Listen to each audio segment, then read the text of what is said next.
Steve had said over the past couple games prior to this one, he felt that you were maybe forcing your shot a little bit, not taking the greatest ones early on, which kind of threw you off. Do you agree with that? And did that change tonight?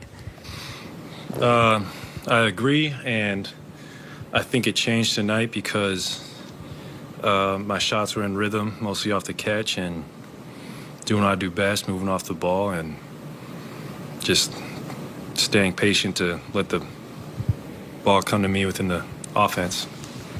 Klay, along those lines, how do you kind of know when the game is just coming to you? I mean, if there's a difference tonight from previous, and also how much does playing great defense as a team kind of help that for you? The defense definitely helps because it fuels our fast break opportunities. And first part of your question, I'm still figuring it out, and hopefully tonight I'll watch the film and I will springboard off this performance. You started with Stephen and Jordan. How much fun was that, and what do you see what you guys were able to do when you guys play together, three of you on the court at the same time? Well, Steph and Jordan's ability to handle the ball and create opportunities for myself and Wiggs and Loon is incredible.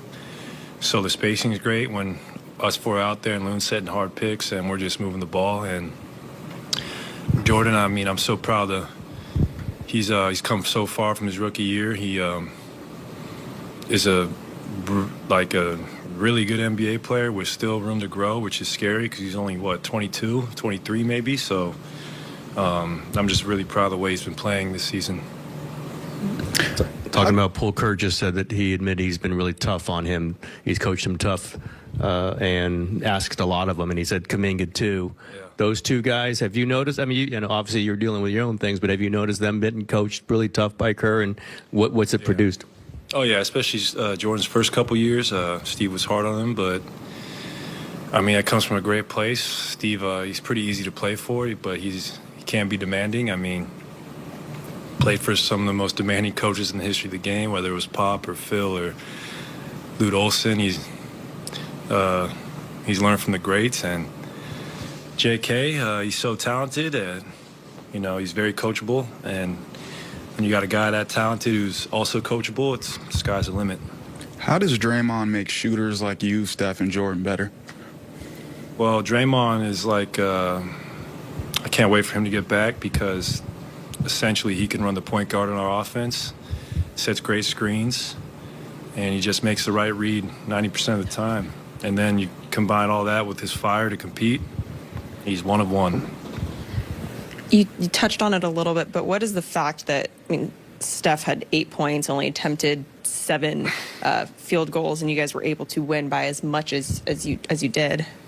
What does it say about this group? Well, I don't think a player has seen as many triple and double teams as Steph. And it opened up my game a lot, and I appreciate him for just the gravity he takes when he's on the floor. Same with Wiggs. It just allows so many great looks for the other guys, which would be anybody but Steph. Do you take that personally at some point? I don't take it personal. I just play my game, and I know the result will speak for itself.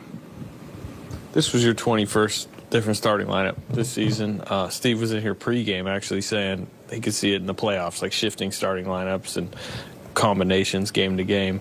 How different is that for this group from I guess the dynasty years? We're all a bunch of just ball players, so throw us out there, we're going to be ready. And we've done it in the playoffs before, leading to a championship, so if we have to make that adjustment down the line, Steve will make the best decision for the team. How does it feel, Klay, to put together a game like this against defending champions? Feels great. Does wonders for your confidence, for my confidence. I really wanted 40 points. 38's great, but 40 just sounds better. But whatever. It was a fun night at the office, to say the least. How, you had a good rhythm going pre-break, and then obviously, you get sick, you come back. How ticked off had you been recently about the way you're shooting? Man, everyone makes a big deal about my shooting, man. Like, I know. I mean, I'm not happy with how I was shooting, but like, I know these nights are within me. Like, I just know. I just been in this league for so long, and I've done too many great things that a lot of players haven't done before to doubt myself. So I was eager for a night like this, but you know, a mid-season shooting slump, I mean, it's not gonna kill my ego. I'm still gonna go out there and compete, and that's what I did tonight, even when I missed my first few shots. Klay, why do you think Kevon Looney is so vital to this team? Kevon, we asked so much of him. He's really our one true center on the roster until Wise gets back, and he just went from guarding Jokic to Giannis and doing a great job in my mind. You know, those are two MVP players, so for Loon to embrace that just tells you how selfless he is. He's out there doing all the little things that help us win, that help me get open. I'm so proud of Loon to see where he's come from his rookie year. Now he's a bona fide NBA player who's going to play, 10 plus years and be a factor for every single one of them. Klay, about